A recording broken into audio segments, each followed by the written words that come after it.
Ladies and gentlemen, welcome back. It is time now for session 2, titled New Economic Alliances. While multilateralism might be under threat, there are important free trade agreements in the Asia-Pacific region that serve as vital anchors for open, rules-based trade. At the same time, new forms of minilateralism are emerging alongside a growing web of green and digital trade agreements among like-minded partners. Together, these developments provide fresh impetus for collaboration across economies.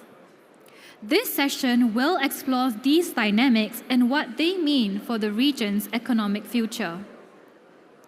This panel will be moderated by Ms. Cindy Khoo, Managing Director of Enterprise Singapore, and she will introduce the panelists and the session. After the panelists' presentation, we will move to a question and answer session. To allow more people to participate, we would like to encourage you to be brief and keep to one question per person. Alternatively, you may submit and upvote questions online via the Q&A platform. May I now invite Ms. Khoo and the panelists of Session 2 on stage, please.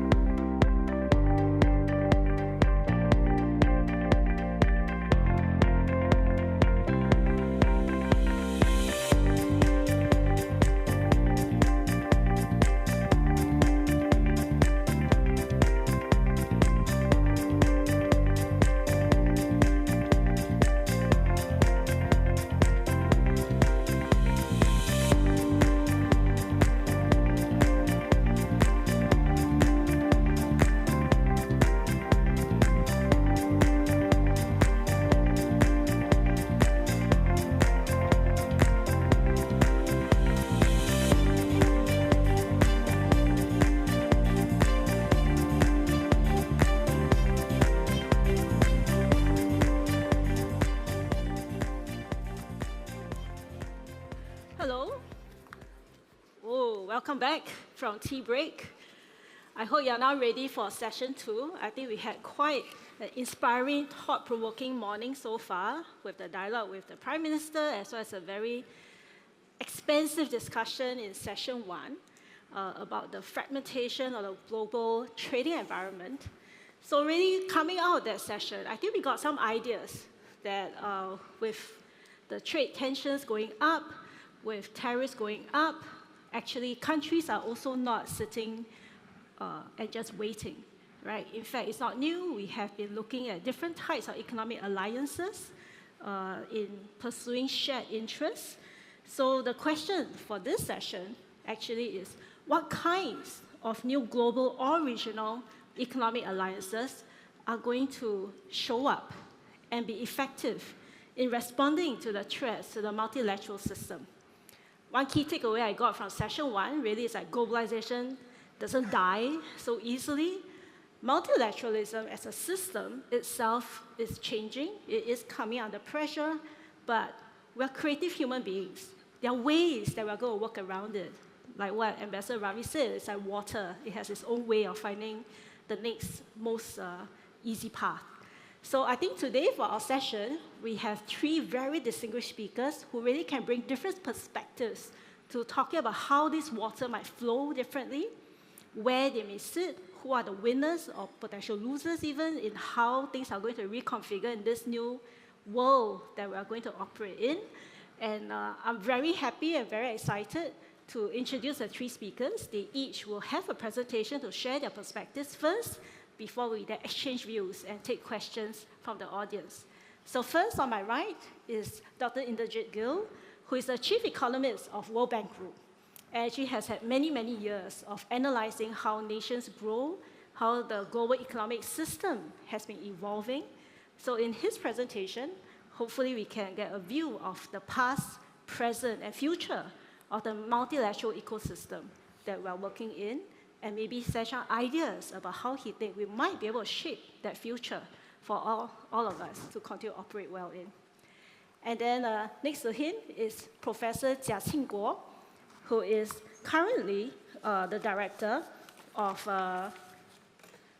of the School of International, currently the director of the Institute of Global Cooperation and Understanding and the director of Global Governance at Peking University, but better known as also being the former dean of the School of International Studies at Peking University.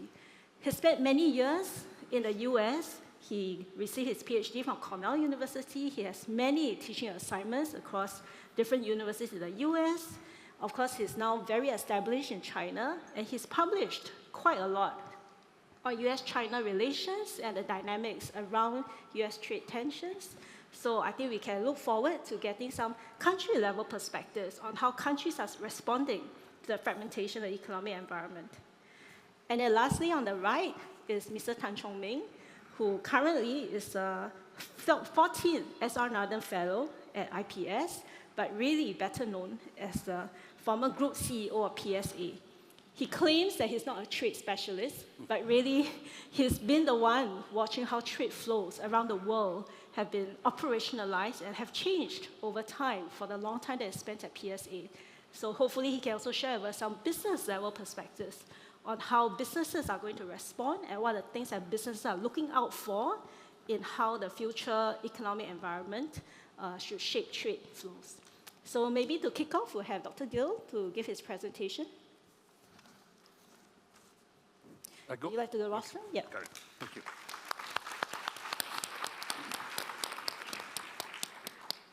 Okay, thank you very much. I have the clicker is on the rostrum? No, it's oh, on the right second here. one. Got it. Thank you so much. So first, thank you very, very much, Cindy. It's always a pleasure to be here in Singapore. I love visiting here, and this time is no different. So I've titled my talk Multilateralism and ASEAN, but the ASEAN part is mostly clickbait. It's just to keep you guys interested. Actually, I'm going to talk mostly about multilateralism. So I'm going to make just 3 points, they're very simple points, but because I'm from India, I'm going to take a long time to do it. Okay? The first is that trade and financial flows have been unbalanced, despite the WTO and despite the Bretton Woods institutions. The second is that as long as these imbalances involve countries like, say, Germany and the UK, that was a problem, but when it involves the US and China, which are big economies, it becomes a big problem. Right?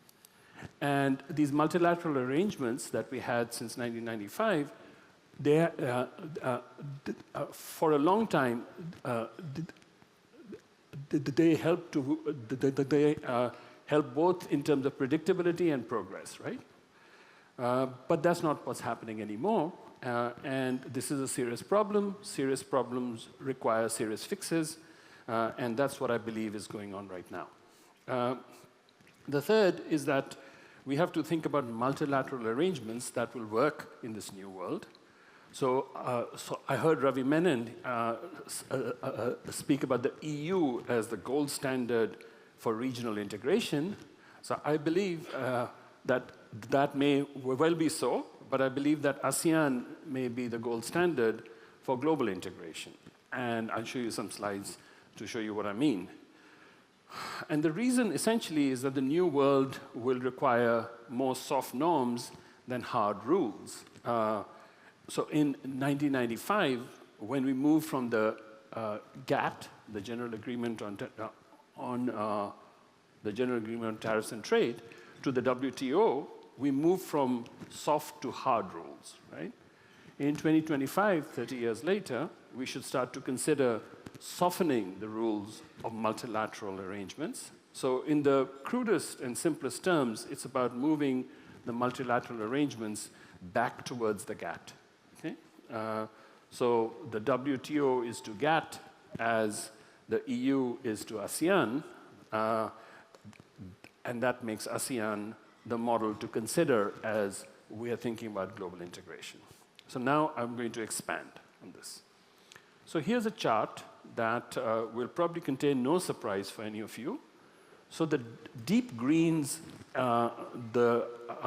deep greens are the countries that have had large current account surpluses over a prolonged period. So this is about 45 years.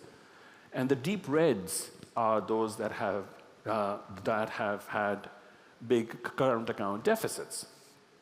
And as you sort of, so I mentioned Germany and the UK. Germany is green, the UK is red. That's not a great thing, but when it becomes the two largest economies in the world today, both very, very big economies as part of world GDP, that's China and the US, you start to sort of see problems. So here's a chart that actually breaks things down a little bit. So this looks at the current account balance since 1997, since the time of the WTO. And basically what you see over here, the dotted line is China, and the red line below is the US. And you see that while for emerging markets and developing economies, which is the green line, and for advanced economies, which is the blue line, things have gone basically to equilibrium in the sense of closer to zero, right? Of course, there are ups and downs there. The problem really has been the two red lines, right? And that hump that you see after China joined the WTO in 2001, which went up a lot to about 10%, and then at the same time you see in the US it was going down to minus 6% there. That may be a phase that really started to cause fractures in the global trading system that we are seeing today, right? Now, if you look at the next chart, so I know that in the previous panel, there was this talk about populist governments and so on, and you see that since about 2000 or so, there's been a big rise in populist governments. So I haven't actually looked at this chart to sort of see where the populist movements are most strong in a sense. But I suspect that if you stare at the chart long enough, you'll see that it's not in the green parts of the world, it's mostly in the red countries in the world, right? Okay. And by the way, economic integration doesn't do well under populist governments. So this is from a paper in the AER last year, and this looks at what happens to the tariff rates after populists win an election. That's what happens to tariff rates. They go up, and if you look at trade to GDP, it comes down, and so does financial openness, right? So all of these things would probably not be a surprise for you. This is a chart that we just prepared at the World Bank, and this is a chart that I think is worth staring at for a bit. So what it does is, especially if you take a look at the top 4 bars, the top 4 bars show you, the red part shows you, for a country in that group, how high are the tariffs on US imports into that country. And the green part shows you what the US charges as tariffs for imports from those parts of the world into the US, okay? So basically, if you have a lot of green there, that means that that the US is charging more for US is charging more for an import in, from that country than that country charges. And if you see red, that means that the country is charging the US a lot higher tariff rates. So what you see over there, of course, is that for high-income economies, which is the 4th bar, there's more red than green. If you look at upper middle-income countries like China, you see more red than green. If you see lower middle-income countries like India, you see more red than green. And of course, if you see low-income countries like Ethiopia, you see much more red than green. But this is the problem. The problem is that, I think, to put it very, very crudely, the world got, so these are numbers from 2023, right? So essentially what you sort of see over here is that this was something that until last year was taken for granted in the sense that the world could continue like this. And I heard Wendy say something about the US writing a check for globalization until now. That's a check. Yeah. Okay. All right. So what happened? So essentially, So essentially, the transition that happened from the GATT to the WTO was actually a shift from relatively soft consensus-based decisions to hard judicial law, right? And basically what the US did was it gave up the right to actually treat countries one by one and identify those that were seen as those that were seen as engaged in unfair trading practices, and instead it agreed to accept the ruling of the WTO panel, right? And in return, what the US was to get was that services trade and intellectual property rights, things on which the US had very strong interests, would actually become subject to international rules, right? So that was the trade. Now, since that time, since 1995, there's been a big change, but the biggest change perhaps has been the rise of China as a major global economy. And at that time, in 1995, things were relatively asymmetric. The US was very big compared to the others. Things have become much more symmetric now. That has made the size of these countries symmetric, but there has been a very asymmetric pace of liberalization. That should have happened at the same time. It did not. It did not to the extent that it should have. And actually, these levels of protection remained asymmetric. I showed you that chart just before. Okay? Beyond just tariffs, there are all these issues about states providing high levels of subsidies, and also states actually manipulating their currencies and so on.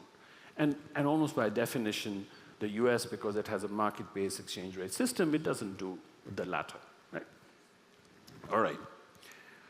So what's happening now, again? So basically, the US finds that the constraints imposed by WTO rules are unacceptable, and it has sidelined the forum.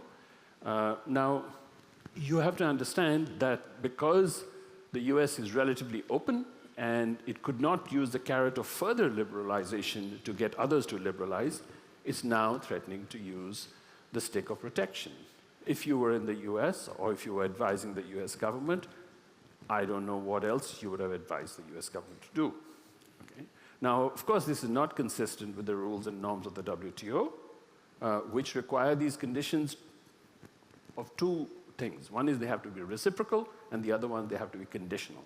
And they have to be extended to everybody. So the rules that you have with one country has to be extended to all the countries that have a similar status at the WTO, right? So that's the most favored nation, and which means that you cannot discriminate among trading partners regardless of their level of protection, okay? Now, I'm going to skip these two slides because I'm running out of time, but these were tariffs under the general agreement under the GATT, and you sort of see there was a huge amount of reduction under the GATT, okay? So which means that even under the soft rules and so on, there was a lot of progress, right? The problem is that eventually the GATT proved ineffective because some requirements, important requirements, did not apply to developing countries, right? And so you see those two articles. A country could say, I am in developing status, and then it could actually impose tariffs for much longer. You see that the progress also continued under the WTO, but it's not clear whether or not the WTO actually triggered this or whether it just facilitated it, and that's what these charts show. Now, there is a big problem in the WTO, though. So unlike the World Bank, I showed you that chart which had a classification of countries into high income, upper middle, lower middle, and low. That is not something that the country decides. That is something that the World Bank staff decide about what is considered under World Bank rules, what's considered a high income economy, and so on. So it's a multilateral definition. It's not a unilateral definition. That's not the case at the WTO, where a country self-designates its status as a developing economy. Okay? And about two-thirds of WTO members call themselves developing economies, which allows them to keep higher tariffs for longer. Okay? And a classic case of this is like South Korea, which has the same GDP per capita as Japan, actually slightly higher now, it still classifies itself as a developing economy. Okay? Now, if you look at China, it makes more than a third of the world's manufactures, and you would have to ask, when would China be considered a developed manufacturer?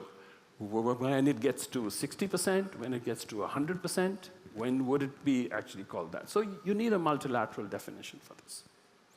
So I call this a developmental Peter Pan complex, that these countries don't want to grow up, okay? Okay. So then you sort of say, okay, what do we do now, right? And this is something that I just wanted to sort of throw out to you. I think we should look to ASEAN for answers. So actually, Danny Kwa and Selina Ho were at a conference that we organized together with them, together with the LKY School at the World Bank last week. And and Selina Ho made a very good presentation where she talked about the difference between soft rules and hard rules. And I could tell, by the way, that, from the things that Danny was saying in the last panel, I could tell that he didn't learn anything at that conference. Okay? But I learned something from them. And basically, you find that ASEAN members are at very different stages of development. That's true of the world as a whole, too. Okay? And then if you look at ASEAN, and we can talk more about this, things are based much more on soft norms rather than hard rules, right? And so Cindy Tan actually has a very nice paper on this one, which I was pointed to by Selina Ho. And essentially, if you look at that, you actually would find that the EU approach would not have worked in Southeast Asia. And I suspect that the EU approach of rules and so on would not be particularly good for the next 2 decades. On the other hand, it's worth investigating whether or not, if the WTO is to remain relevant as a forum of cooperation, it may need to relax some of these rules, especially the rule of reciprocity and the most favored nation. And if these rules are instead replaced by things like guidelines and norms, the way that ASEAN uses, I think that we might actually have something good in terms of multilateralism for the next couple of decades. I'll stop here.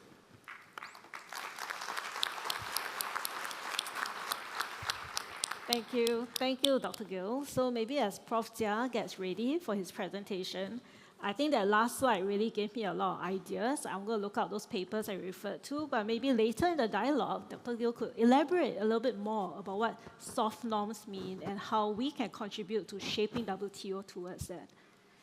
Professor Jia. Well, thank you very much. It's a great honor to be back again. I was here 10 years ago. 10 years. And congratulations to Singapore for more progress during the past decade. The topic of my talk is Trump 2, what does it mean for international economic relations? Basically, I want to argue that President Trump's second term has brought about substantial changes, not only in international economic, geopolitical landscape, but also in global economic norms and practices. His aggressive use of tariffs and his unapologetically transactional approach to international economic relations have been fundamentally altering global trade and investment patterns. These changes have strained traditional alliances while accelerating the development of new bilateral, regional, and even cross-regional economic partnerships.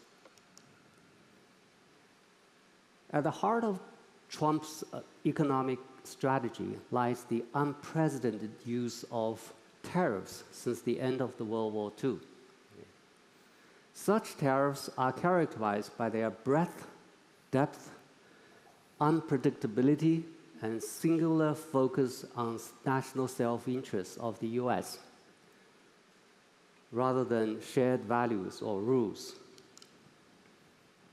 In terms of breadth, Unlike past tariff measures, which were often directed at US competitors like China, the second-term tariffs have been imposed broadly, affecting not only adversaries but also allies, as well as smaller developing economies. In terms of depth, the Trump's tariffs do not only apply to the US imports, but also to transshipped goods, products rerouted through third countries to avoid tariff. This measure is targeted against China, but of course, I don't know whether the rulemakers, the policymakers in the US ever thought about the goods produced by US companies in China, which should be considered as transactional products. This practice has added complexity to international trade and enforcement mechanisms. In terms of unpredictability, the Trump administration has issued high tariff threats without specific criteria or timelines, regularly changing targets and deliberately raising uncertainty to strive for some competitive advantage. In terms of focus on national self-interest, unlike previous trade policies that focus on free trade or fair trade, Trump's tariffs aimed at two specific objectives. One is to reduce US government's mounting debt. The second is revive domestic manufacturing industry. Higher tariffs are expected to discourage imports while incentivizing foreign and domestic firms to invest in the US manufacturing sector. It has focused on tariffs both as a negotiating tool and an economic weapon, with a total disregard of the interests of other countries.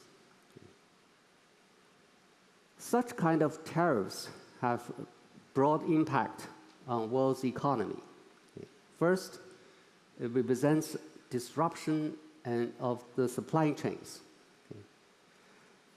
Given the size of and centrality of the US economy in the world system, Trump's tariffs have profound impact on international economic relations.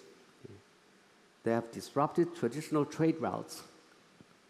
Companies that once relied on predictable, cost-effective, efficient trade routes have been forced to reassess their sourcing strategies, resulting in higher costs and inefficiencies.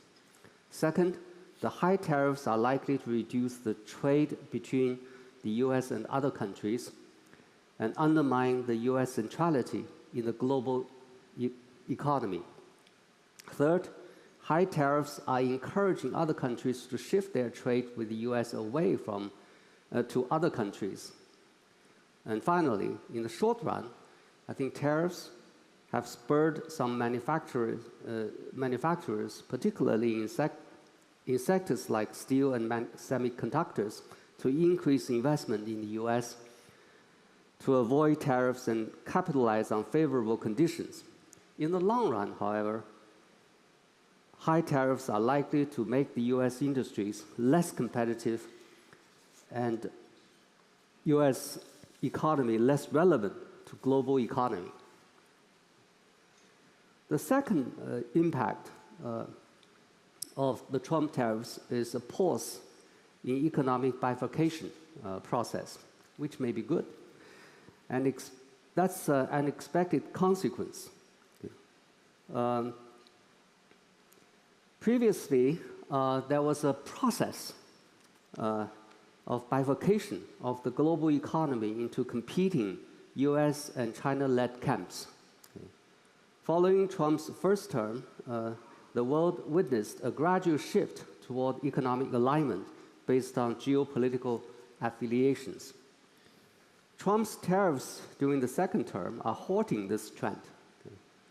Because tariffs are indiscriminate, Even traditional allies are no longer able to assume that economic alignment with the US serves their best interests. As a result, many countries are reassessing their economic strategies and seeking to reduce their dependence on the US market. Third, the third impact of the Trump tariffs is the development of non-US economic partnerships. Perhaps the most significant long-term impact of the US economic strategy is to push for economic collaboration among other countries. In response to uncertainties and higher costs associated with the US trade, countries are turning to each other for new opportunities. For instance, European and Asian nations are enhancing their economic engagement through bilateral agreements and participation in multilateral frameworks that exclude the US or without the US. Recent developments such as EU-Indonesia FTA, renewed efforts by the EU and China to revive their economic investments agreement, and also push for FTA between China, Japan, and South Korea exemplify this trend. This shift also extends to multilateral trade and investment mechanisms like CPTPP, RCEP.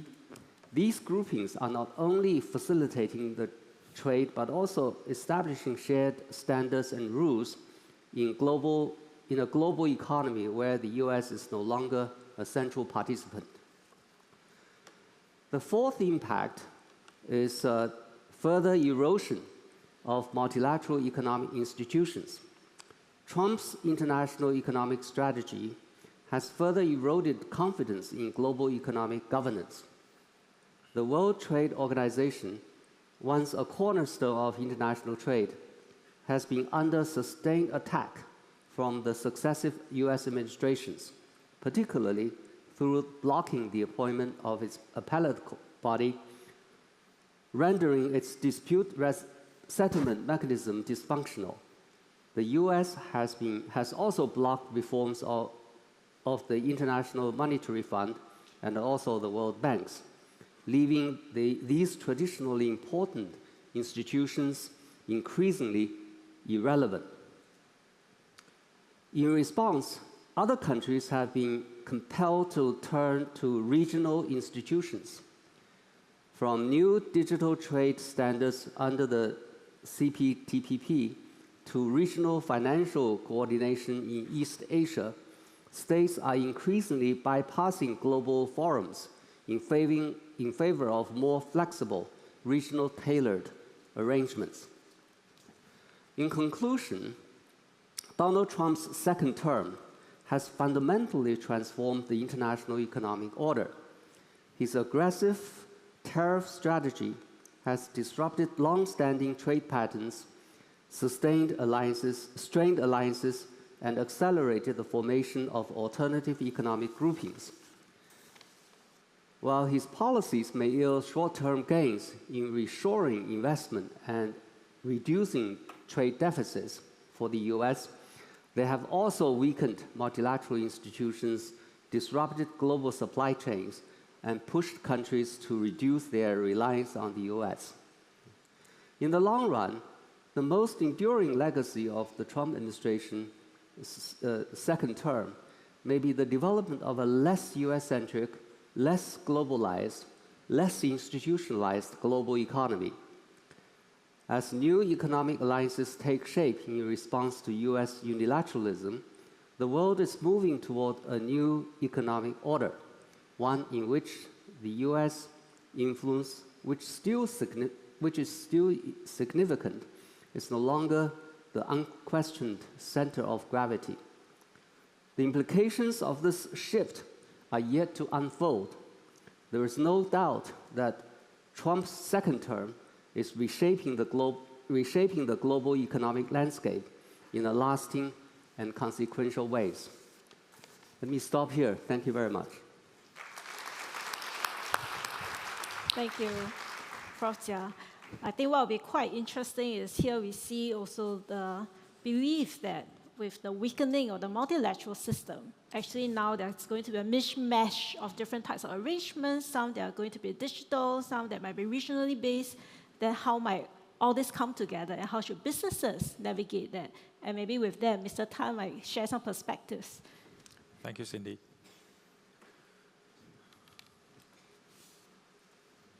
Good morning, everyone. Well, we have had a morning already of very good thoughts by very good speakers, and last session I thought was truly exceptional in painting a great picture of the problems that we all face today. So Cindy started by introducing me as saying that I do not think I'm a trade specialist, and the reason is because even though I've run PSA for 13 years, ports don't define trade. They serve the demands of trade. By having said that, being an observer, perhaps I can share some views as to what's happening and hopefully what will become of after this. Okay. Well, firstly, let me say that I don't think we are looking at the death of globalism.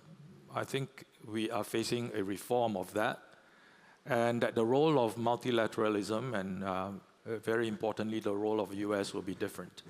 And I think if we accept that, even though it's been brought to us front and center by the current president, we will perhaps not think of it as antagonistic, but inevitable. US was 50% of global GDP after the Second World War, and today in nominal terms it's 25%. In purchasing power parity terms it's like 16%. So many other countries have risen to share that podium of GDP. And as a result, we cannot expect that things will continue. I think the challenge for us as a whole society is how to govern ourselves. Secondly is to remind ourselves that trade and trade-related matters are not the only relationships that matter between countries and people. As Ravi reminded us, there's financial flows, there's energy, there's information, and there's also talent flows that ultimately create for dynamism in the world. First at the country level, integrating in country, and then for global good. Within that is the role of technology in terms of putting out the next frontier of challenges and opportunities. And if we don't perform well together as a society, I guess something like AI could be a real problem. But if we use it well, it could be the opportunity for greater reform. So I'll start with some context. I think for many decades now, businesses and countries have thrived under a relatively open and global trade setting. We got used to that under Pax Americana, where comparative advantage was exploited, and many countries saw economic expansion, maturity, with industrialization, with technology access as a toolbox. And capital markets were also relatively resilient, despite a few turbulences, but each time investments resumed and growth continued. And open and global trading systems with multilateral frameworks indeed has been a key enabler. And alongside that, global supply chains have been established to support international trade in a way, I should add, that has been progressively optimized. Very important point, to deliver the best solutions of the day. In fact, not far from here at the PSA terminals, on a good day, when you look at the port, everything looks calm and orderly, and trade hums along. And you may think that PSA is having an easy time. Now, PM said this morning that Singapore is boring, so if you look at the port, it's really quite boring. But consider that at the heart of the container port is the container. And I just want to remind us that the container was invented about 70 years ago by an American entrepreneur, whose name I don't think many will remember. By the way, it's Malcolm McLean. And that's why today it's still in imperial units, 20, 40 footers. And it's the one common standard that maritime and shipping and beneficial cargo owners bringing containers into their factories all subscribe and design to and invest to. And it shows that subscribing to common standards do work. So there are a few realities about trade that speaks of the strength from our history, but also the evolution over time. Number one, trade is actually very heterogeneous. The trading mix between countries differ greatly between one country pair and another. So beneath the headline of percentages and big numbers, trading compositions are quite different. In goods, you could trade raw materials, intermediate goods, or finished products, depending on the level of maturity you are in the industrial journey. Take, for instance, one of the top 5 category of imports by the US, and that's pharmaceuticals. It's number 4 or number 5. The largest imports by value come from Europe, about 70%, while the highest volumes come from China, being the predominant supplier of generics and active pharmaceutical ingredients, APIs. So that's determined by the manufacturing specializations and IPs and so on in the pharmaceutical industry in the source locations. So when you negotiate big numbers, the implications at the country and the relationship level can be quite important. Take another example. In the electronics and other consumer goods space, supply chains are highly decomposed. We truly have a global manufacturing system at work. And there are multiple tiers of intermediate goods. Indeed, 2/3 of the time you open a container carrying such goods, you will find intermediate materials, parts of phones, parts of electronic devices, finding their way to another global factory. And this trading mix is determined by many factors peculiar to the countries involved, and they are non-static. They change over time. They evolve with consumption patterns, manufacturing value add, and even re-export activities by the countries concerned. Take Singapore, for instance. We import a lot of aerospace equipment from the US, which is one of the reasons why we have a trade deficit. Compared to 20 years ago, when the number was very small, that aerospace equipment imports is quite sizable. It's grown over time because of the change in that industry within Singapore itself.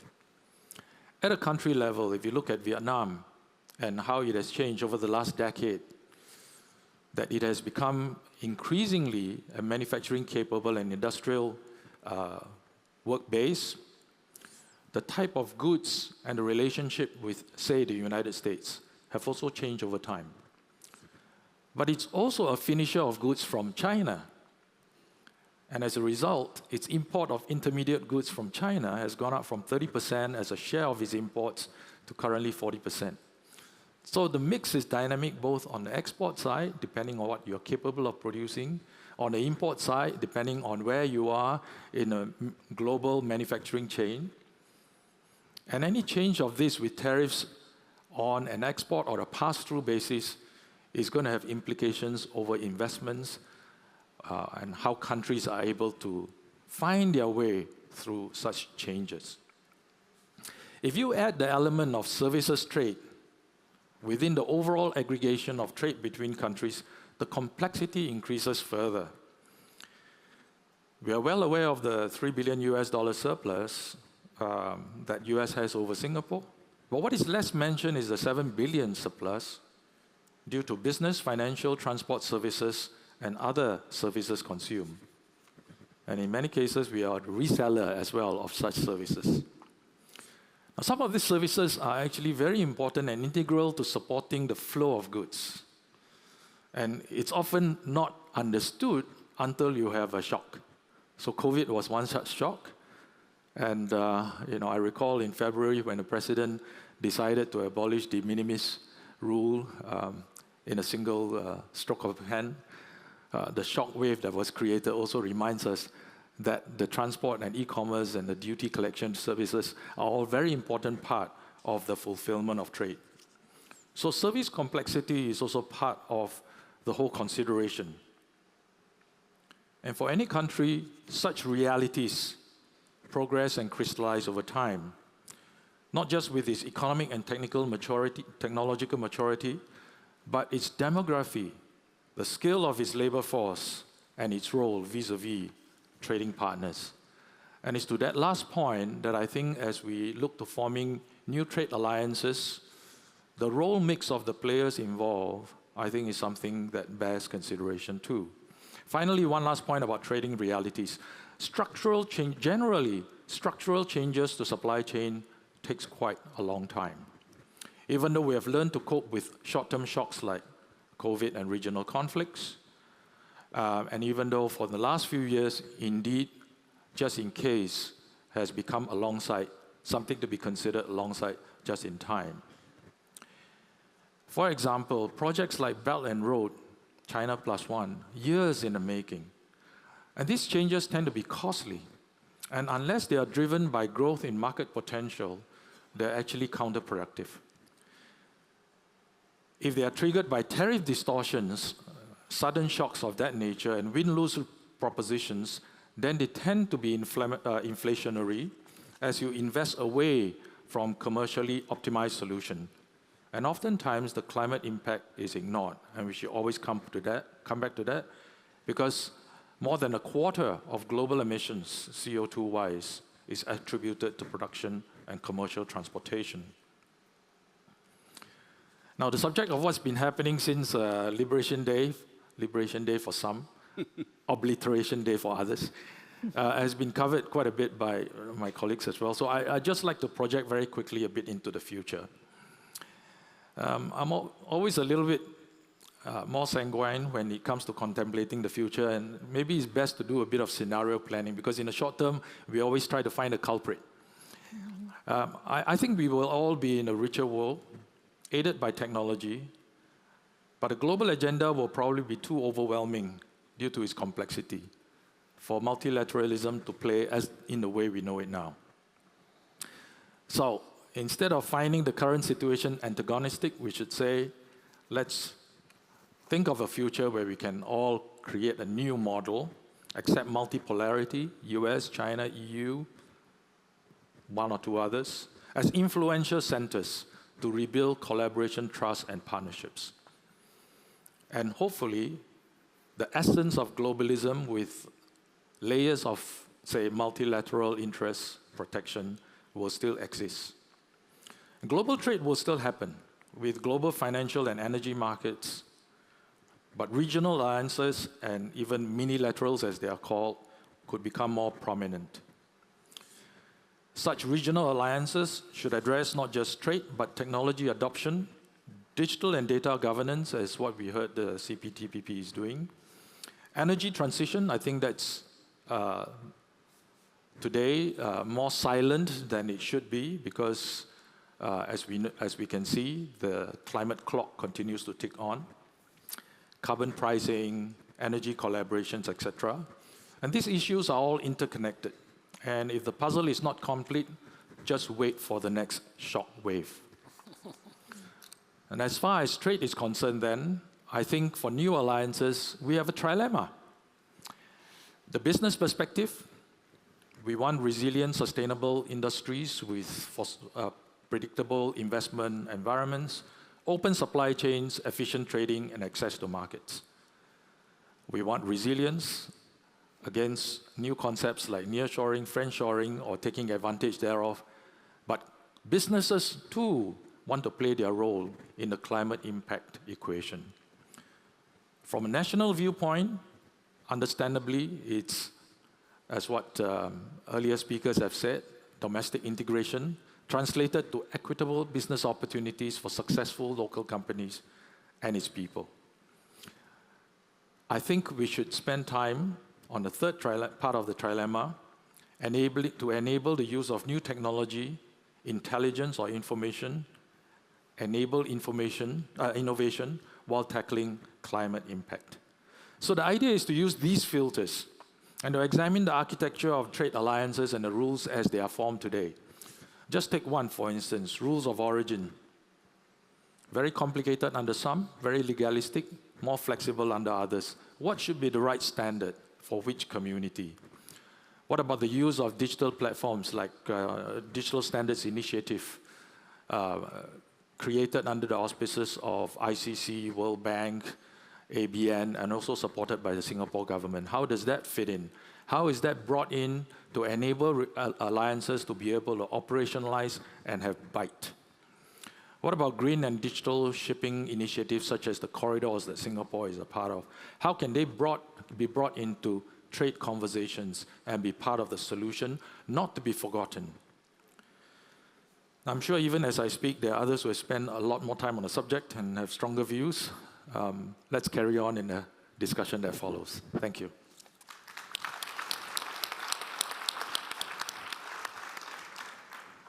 Thank you, Mr. Tan. I think you will agree with me that the three speakers actually really expanded the space for which we can discuss the new economic alliances that are coming out. Actually, what kinds of rules, what kinds of issues, what kind of architecture are we moving towards, and then what are the implications or how we might move into it. So actually, maybe I'll start first with Dr. Gill, as everyone gets ready with your own questions, where you introduce yourself and then share your question in a succinct manner. I'm going to start one round so you give some time for you to queue. But Dr. Gill, I'm very curious about your vision for how we might shift the WTO system towards something that's more along the soft norms type of way. How would that work? And if I may ask it in a more provocative manner, is WTO worth saving? Should you not just start a new one? Maybe we'll grow ASEAN to be an international organization, provocatively. What do you think? How would this work? Okay, so I can start with the latter. I can say I think that the WTO is definitely worth saving. And not necessarily for the big economies in the world, but for the small economies. So if you look, for example, at trade distorting measures, right?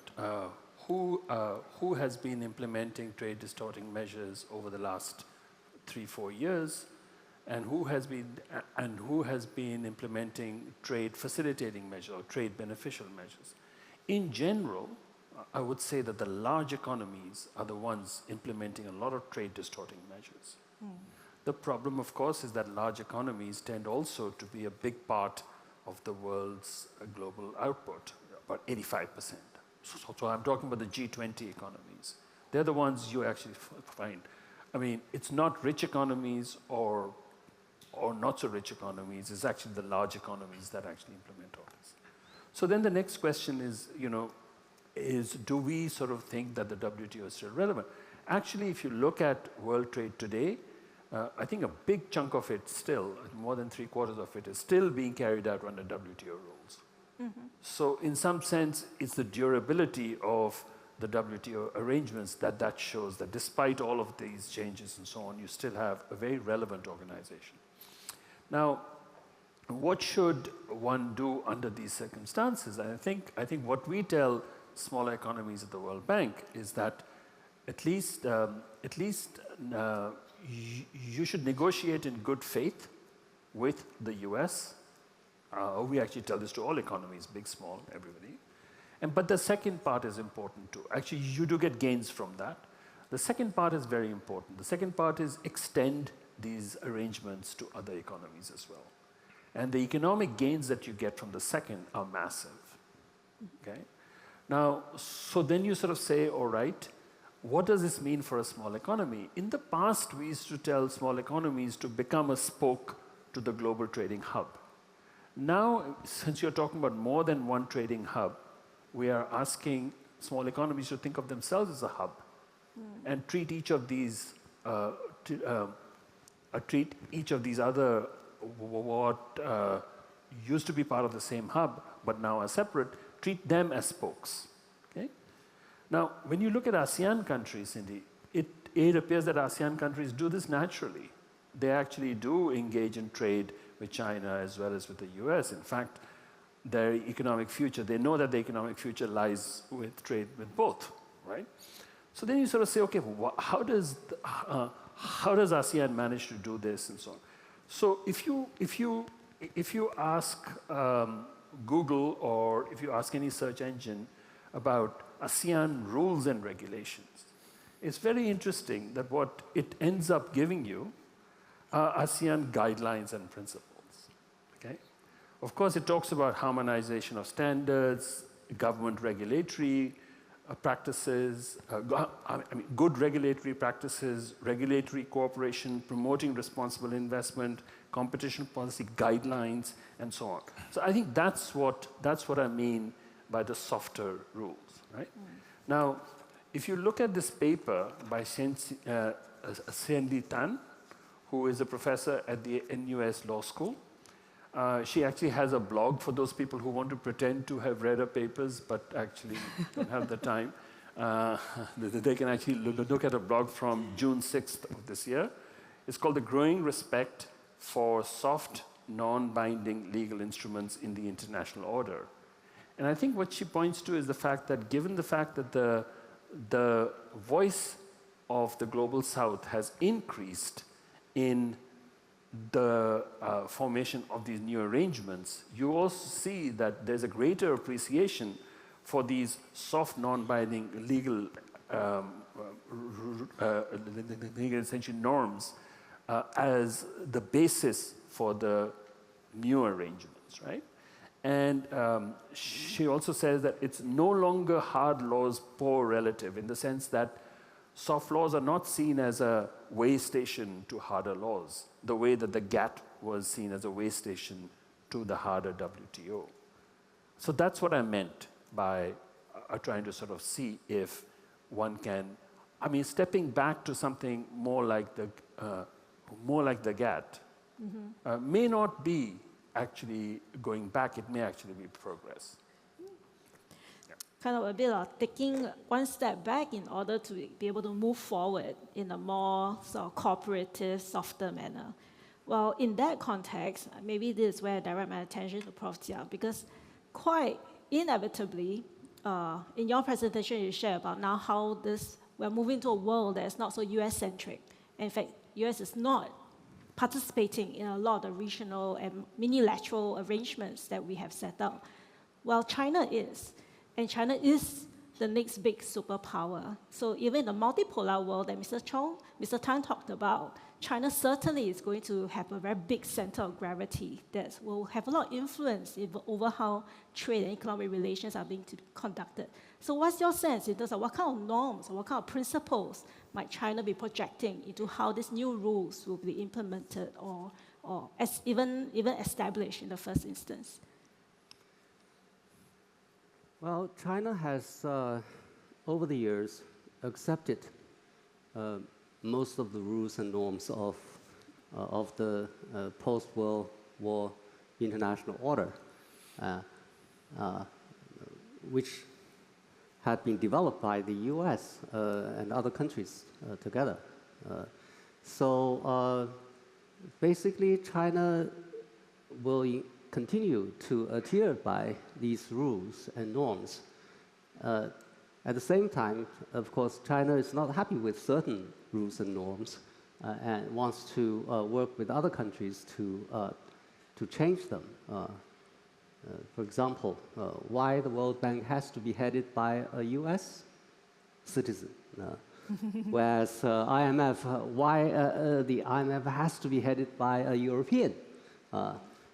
These used to make sense because they were strong economically. Now they are not as strong as they were. So what's the rationale for that? Okay. There are things that need to be changed. I think China is not happy, and some other countries are not happy, and we made together to push for the changes of certain rules and norms. But in principle, China will continue to adhere to most of the rules and norms that have been there since the end of the World War II, and will work with the rest of the international community to develop some new rules and norms that would fit the needs of the time. Thank you. I think we can see the development of new rules and norms being formed, especially in the new areas like green economy, like digital economy. Those are the new areas where actually things are still evolving. So the rules are being sort of co-developed with all the parties who are interested. From the business perspective, though, Mr. Tan, maybe I come to you.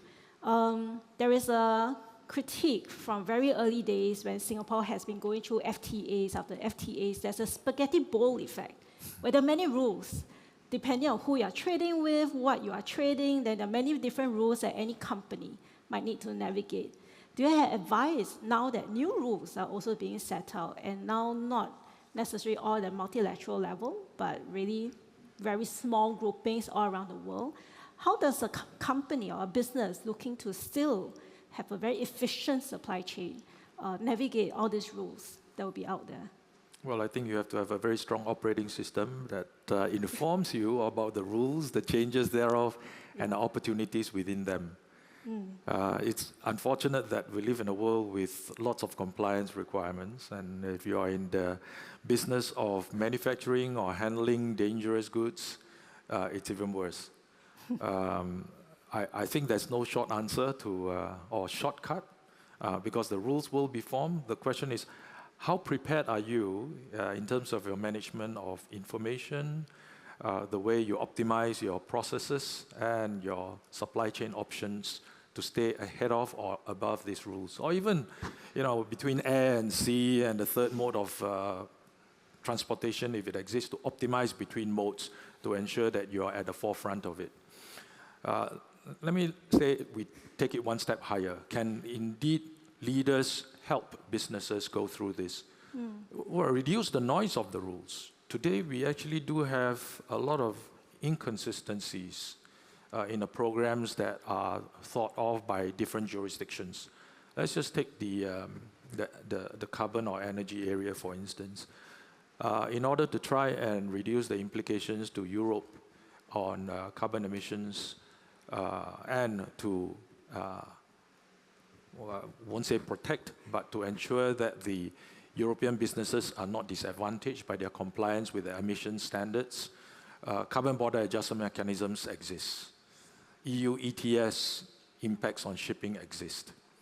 And all that serves really is to add to the complexity of how to fulfill short-term trading into Europe, but at the same time, doesn't create certainty that the upstream characteristics of the goods that are imported into EU will fundamentally change. Now, if you think in the medium longer term, as we discuss these alliances, new alliances, could we, for instance, put more attention to different groupings of products being traded?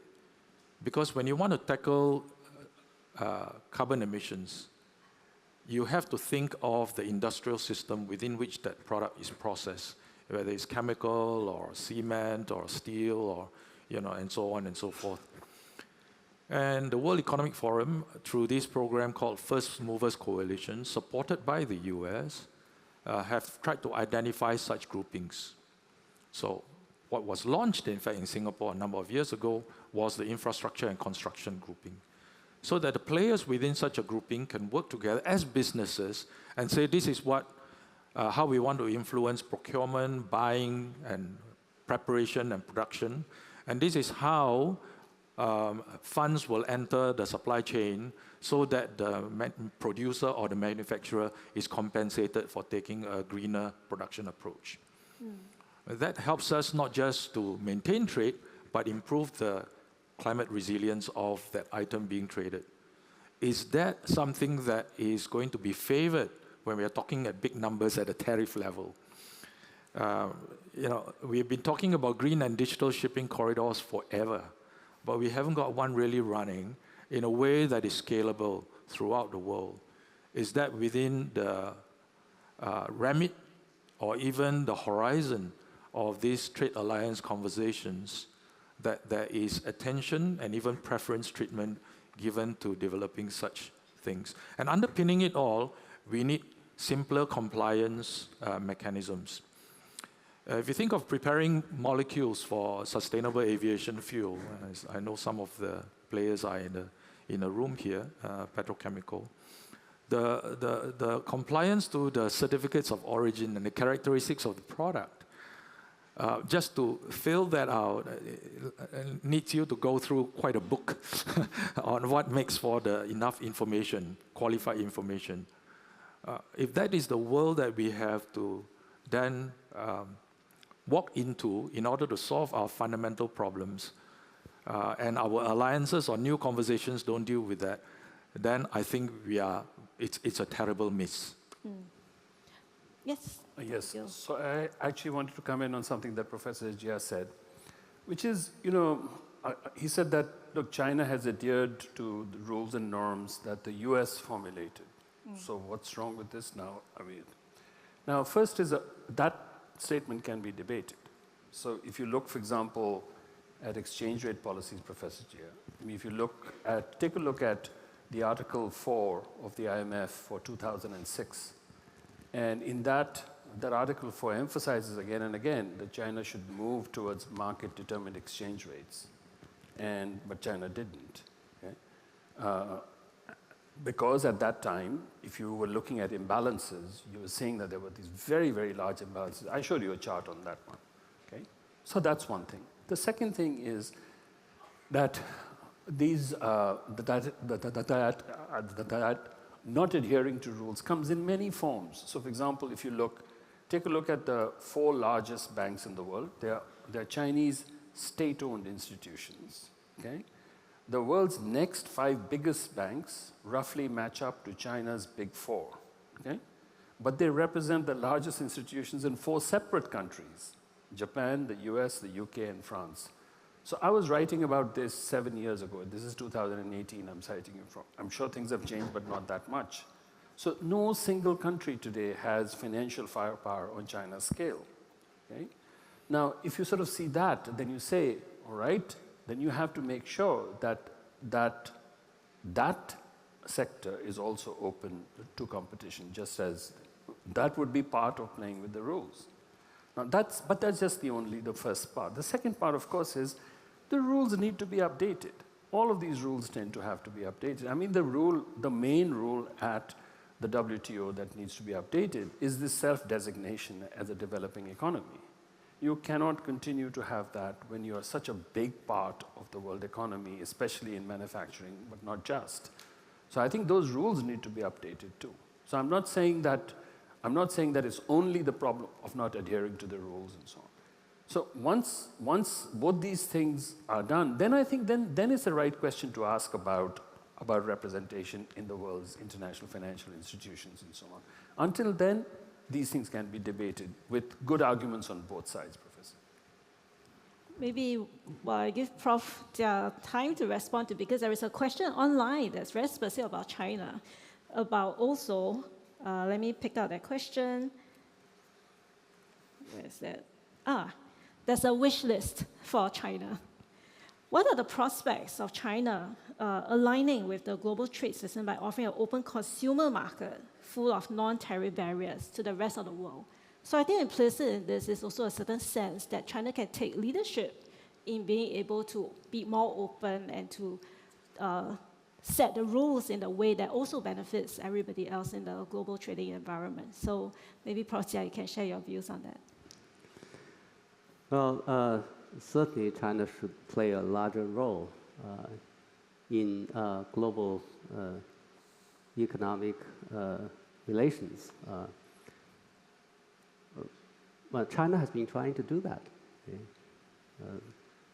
One of the things that China has been doing in recent years is to give short-term visa-free status to other countries. Okay? So this facilitates trade and also travel by the people. I think other countries probably should follow suit. But of course, I also agree that it's time for China to seriously consider the developing country status. Okay. I think China insists that it's a developing country, in part because of political reasons, rather than economic benefits. Now,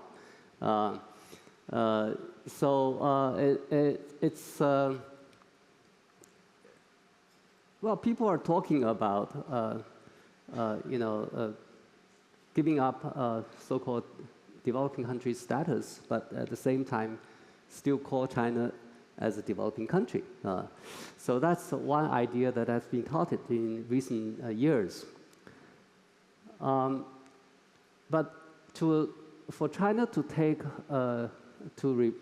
a leadership role in the world, I think probably it's too early for China to do that. China's only reached the current status very recently, and also is still in the process of rise. And because China's rise was so fast that China is not ready in many aspects for taking up a leadership role. We don't have adequate resources to begin with, and then we don't have experience, and we need to. We have a lot to learn as to how to deal with the global issues. So I think the world needs to be a little bit more patient for China to learn how to do things in a more appropriate manner. But I mean, the IMF and the World Bank reforms are needed for the institution's sake. You cannot refuse to reform to reflect the changing realities forever. I think if those two institutions are going to to maintain its influence and status, I think they need to they need to consider more reforms to be more inclusive, and also to let other countries to play a larger role in contributing to leadership and also responsibilities. So China, of course, is willing to work as part of this process to make the two institutions continue to be relevant and important. But of course, it's not the process is not in the hands of China alone. It's in the hands of everybody. So it's especially in the U.S. So I think the U.S. policymakers should be more forthcoming and considerate on this leadership issue. If it doesn't want to take up the leadership, it should allow other countries to play a larger role and to pick up some of the type of responsibilities. Otherwise, it's not good for the U.S., it's not good for other countries. Thank you. I think I'll speak for Singapore that this is certainly a situation where we want the US to continue to be engaged and participate in the reforms that are required and continue to shape the rules. We want China to be engaged, and all parties actually ought to have a role in shaping the rules by which we are going to trade and cooperate across borders. The top voted comment, because there wasn't a question, in the online pigeonhole came from Prof. Kwa. Maybe we can bring to that point, which is a challenge to Dr. Gill, by the way. So you can choose whether you want to respond to the challenge. Then on the tariff graph, because I think Dr. Gill showed it as an illustration of how the US has been very generous in keeping tariffs low for the rest of the world, and that seemed to affirm the point earlier made with Ms. Cutler about the US writing a check, that this is firmly disputed by Prof. Kwa. We'll leave everyone to read the comment. Ready to say that tariffs don't help the countries raising them, but if the US is aggrieved, it should ask us how to help it rather than unilaterally raise the tariffs. Do you have a response, Dr. Gill?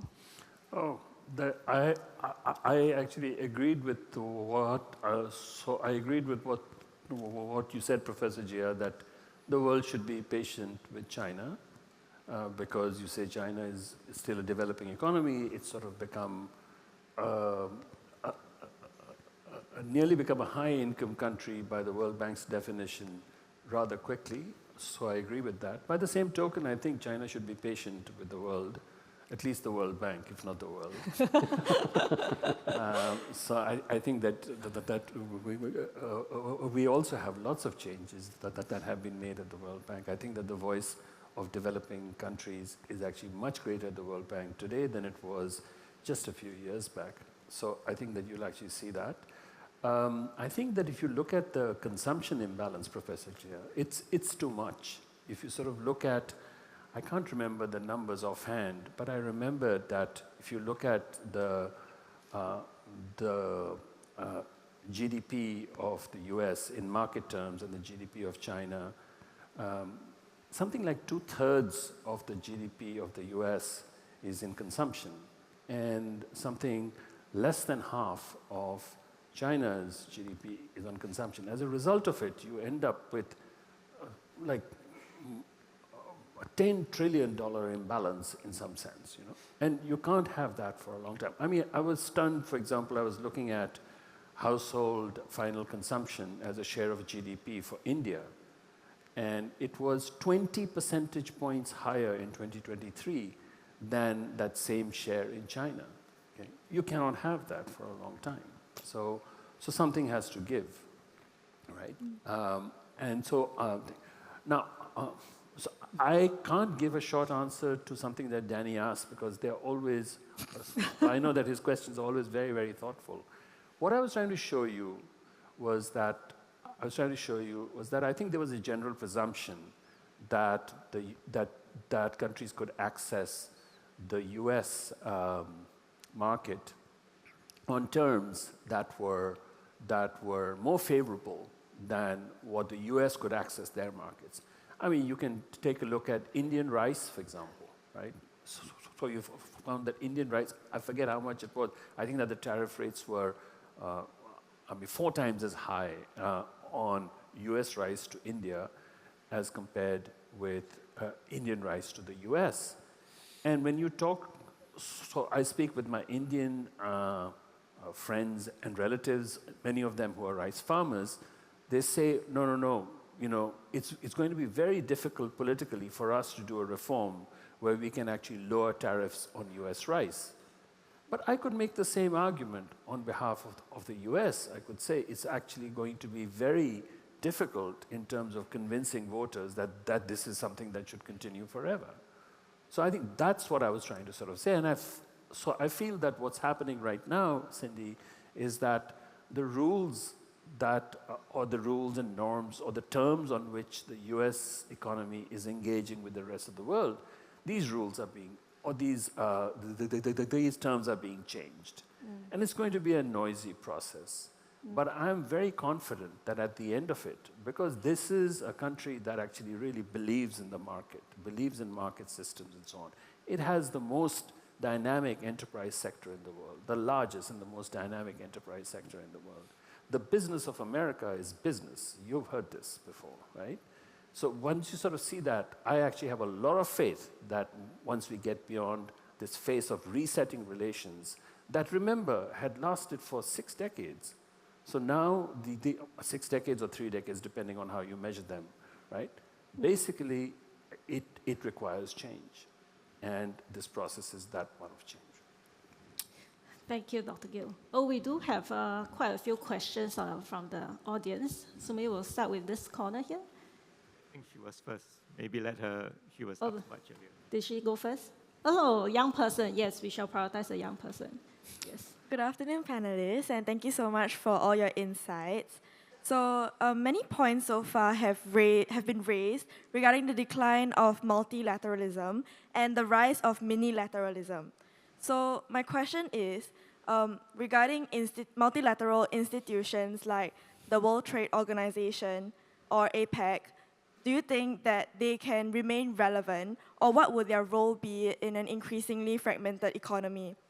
also, will we be, or rather, will we see a world where regional blocs such as CPTPP replace global cooperation and become the main drivers of international responses to issues such as climate change, for example?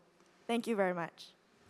Thank you. Maybe we'll collect all three questions I see. Yes. Jia Qingguo from the IC's Yusof Ishak Institute. I think we've heard several times this morning, this panel as well as the earlier panels, the need for countries to get together and regional blocs actually to also get together. Last week, I think we had an opportunity for that to happen when there was a summit between China and the EU. But I think that most analysts would agree that at the end it was a disappointment. So my question is really to the whole panel, particularly my friend, Professor Jia. What does he think is the reason? In other words, why was this summit not successful? Was an opportunity missed? Is it because the difficulties between the two sides are really too high, too difficult? Or is it because both sides were looking towards Washington, D.C., a bit insecure about their own agreements, and that after that is secured, hopefully, as Wendy says, by the fall, then the opportunity will present itself again? Thank you. Thank you. Then one more question to us. Yeah, really appreciate the panelists' insights.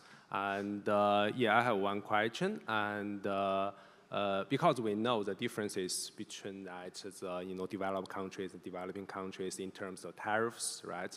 And it's because first of all the developing countries, right, and their economy is, and also their industry maybe not competitive, right? And we also know, and it's not as simple as the total amount of the import and export volumes, because the different countries, right, plays the different roles at the global value chains, right? Even if we know that because for example, the iPhones, right, and the US owns the IPs, so they make the most, benefits, right, in terms of those the products. So I wonder now, it's kind of that the developing economies like Indonesia, and so they kind of have the zero tariffs to from the U.S. From U.S. export, right? And then they have the high tariffs, and when they export to the U.S. So I just wonder, especially for those, developing countries, and what kind of advice for them, in the short-term and the long-term future in terms of economy, because we all know after those COVID, all of those things, right, a lot of countries, developing countries, their economy is kind of weak and fragile. So I just wonder, I know you guys are all kind of the economic experts. So I wonder for those kind of situation, how are they going to deal with this in the short term and long term? Okay, thanks. Okay, so we do have three questions. Maybe advice for the developing economies, Dr. Gill or Prof. Jia? So I want Professor Jia to give that advice. Oh.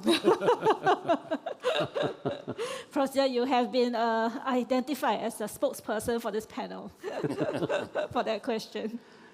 Well, thank you. Actually, I have a response for the first two questions. One is, will WTO and APAC continue to be relevant?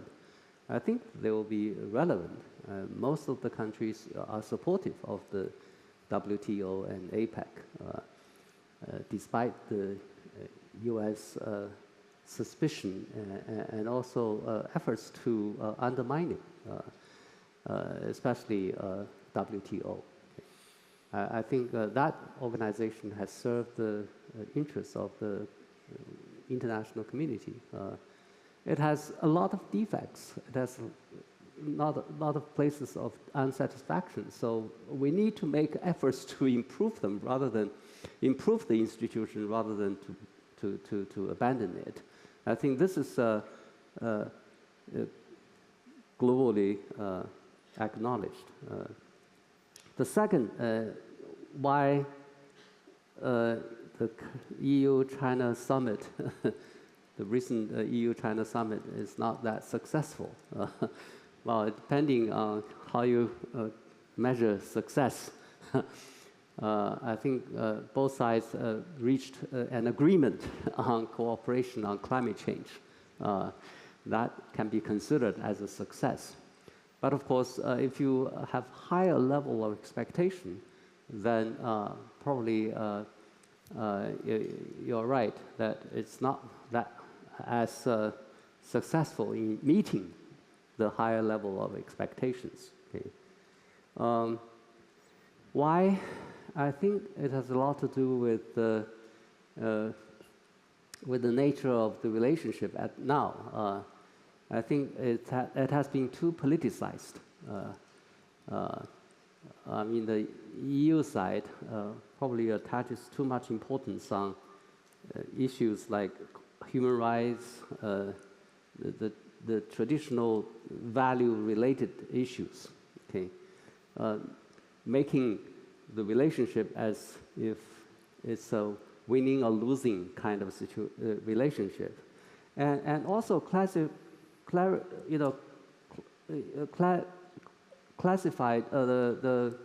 the economic relationship in terms of security. Okay, so economic security is becoming one big issue, but of course on the Chinese side, I mean, China probably has not been very effective in alleviating the concerns on the part of the EU on these two kinds of concerns. I think we need more time to talk to each other, to clarify our positions, and also to work out ways to assuage those concerns. Okay, for example, the economic security issue. I think many of the Europeans are worried that China's EV industry is too competitive.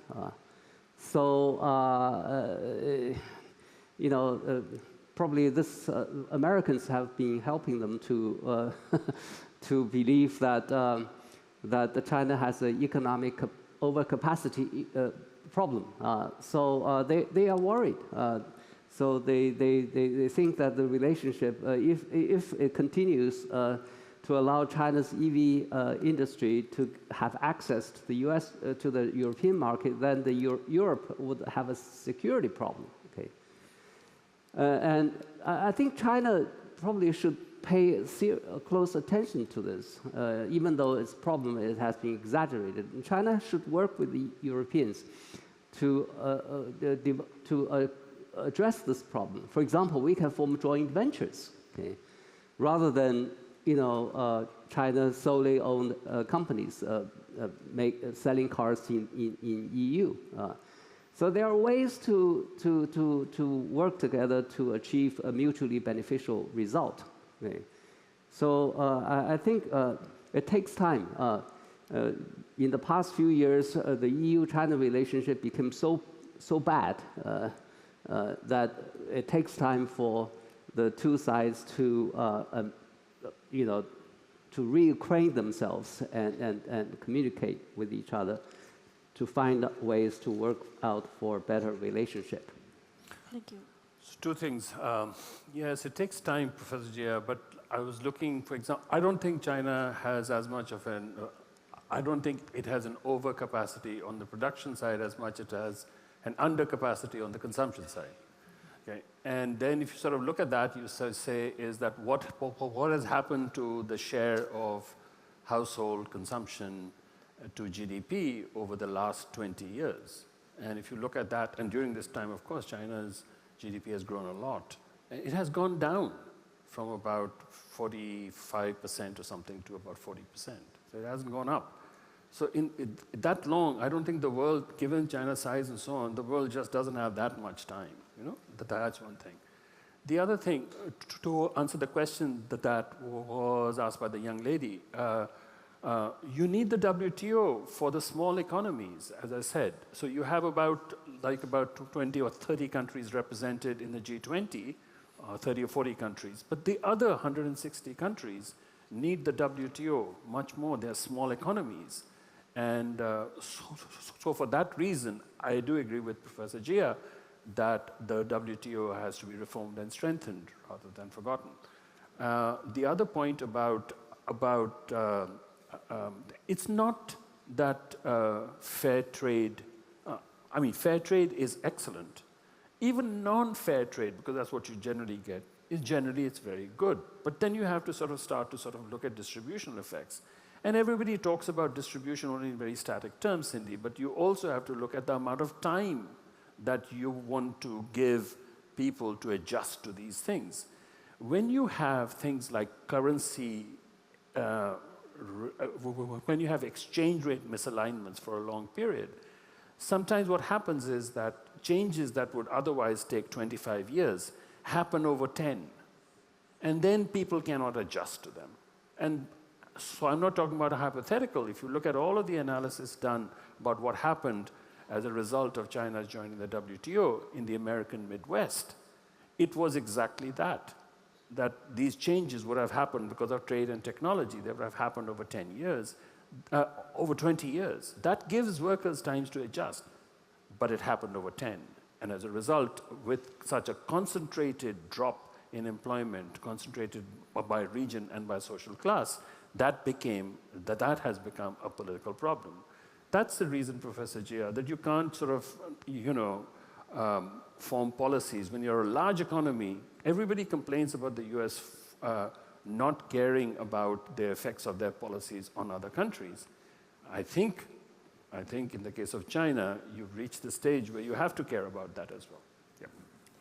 Well, we have overrun by a little bit, just as things got heated up. So I'm going to wrap up. I'm going to give the last word to Mr. Tan, because just bring it back to Singapore.